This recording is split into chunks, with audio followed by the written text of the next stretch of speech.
ចេញពីស្នេហ៍ស្រីចង់តែស្ដាប់ពីផ្អែមពីរួងដូចជាដំត្រី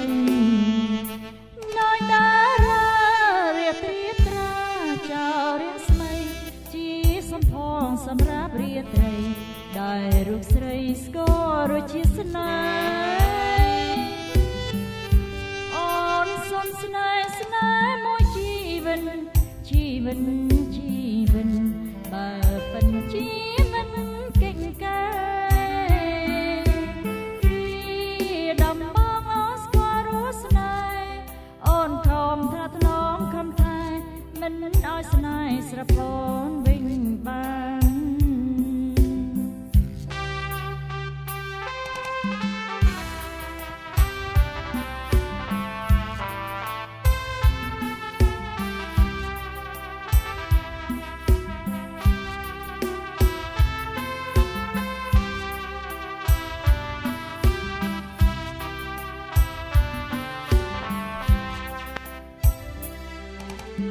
ចង់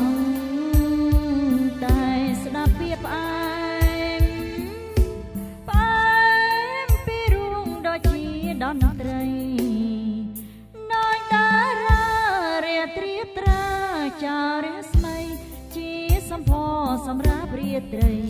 ដែលរូបស្រីស្គាល់រសជាតិស្នេហ៍អូនសុំស្នេហ៍មួយជីវិតបើពិនជាមិនកិច្ចការគីដំបងអស្គាល់រស់ស្នេហ៍